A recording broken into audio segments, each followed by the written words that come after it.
To do visual effects, you have to be able to imagine things that aren't real.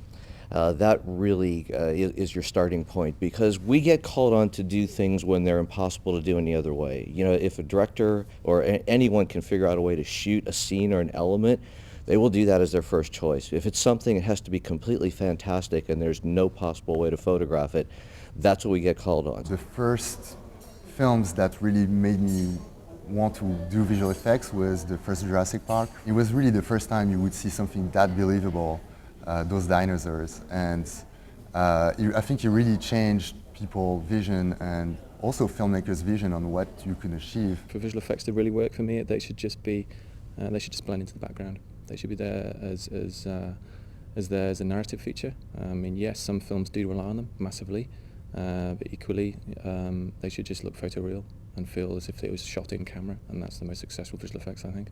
We work closely with the special effects team. So the special effects team does a lot of the on-set smoke, fire, anything that can be shot in camera.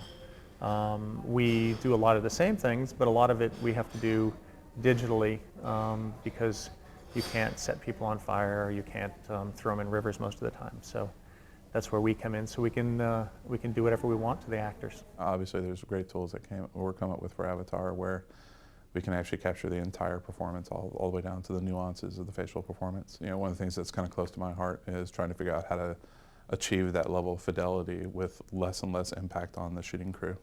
Like in the case of Planet of the Apes. So you can go, you know, shoot a live action scene with live action actors and have your mocap performer in the scene with them and capture his performance in real time. We have that ability to do that now, but in time I imagine that the impact on the shooting crew will get even less and less and less to the point where there's hardly any footprint from the mocap team. Because up until the end of production, when we're filming, there's maybe a team of 10 or 15 people involved in the visual effects department.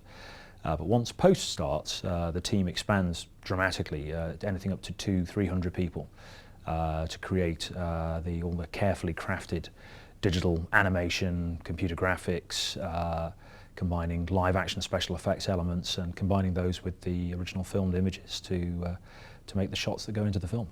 As a supervisor, you're just making sure that the characters are performing their best. If you're working on a creature such as Gollum, you're basically the guardian of Andy Serkis's performance, making sure that it's translating through Gollum well.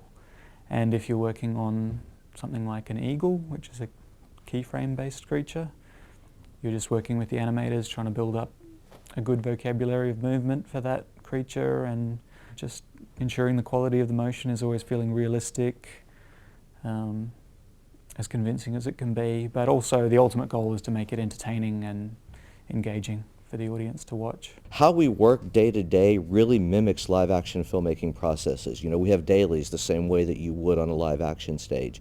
We try to work the departments so that they're delivering pieces to the stage in the same way, you know, whether it's you know, props or costumes or hairstyles or things like that. So we've sort of followed on from the tradition of filmmaking. When you know you can rely on a daily meeting, you can plan your week and you can show certain shots in certain days and maybe hold off certain shots until Thursday because, you know, that's when we'll have those other shots ready. And, you know, if we get feedback on this sequence today, then maybe by the end of the week we can have it finished.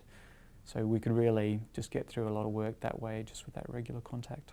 A sort of useful metric when I started was an hour-long frame was considered about where you should be targeting for, and, you know, 2 hours was an indulgent time. And now, you know, our frame times are 6 to 8 hours is a typical frame, and indulgent heads up over 32 hours a frame. It's just we're doing so much with the frame that, you know, technology's keeping up, but it's not getting faster. I'm driven by the moving image. I'm driven by the final sort of shot. I try to explain what I want and hope that people understand what I'm on about. For anybody who starts, of course, you know, it's important to study, to learn computer graphics or any area that interests you, but more than the learning the tool, it's learning also the best practice and it's just observing. I wouldn't tell people to limit themselves with just learning about one computer package. They need to learn about storytelling. They need to learn, take some acting classes. It's depending on what field they want to get into inside of visual effects, they want to make sure they broaden their horizons. Visual effects is a business that continues to grow, and there's a lot of visual effects work being done here in London, so there are lots of opportunities for people to get involved. I think the key thing is, first off, if you're looking for a course, is to look around and really study what the courses actually have to offer. Some of them are more aimed towards technical aspects, some of them are more creative. What you really want is a balance, because that's what visual effects is. We're filmmakers, it's just we use a lot of high technology to actually make our images. I think it's also worth bearing in mind that visual effects itself is a very diverse area. There's lots of different areas, aspects of it you can get involved with. Whether it's creating complicated scientifically driven effects like the sort of collapsing destruction of the Gotham football field, or whether it's animating characters that maybe have to give a performance and things like that. I think the key thing is to try and find out what it is you actually really enjoy, what you really like. Because the thing that's going to keep you going at 3 in the morning when the computer has just fallen over and failed to create the images you need to have for 9 o'clock the following day, it's your passion for filmmaking and storytelling that's going to keep you going through those dark moments, I think.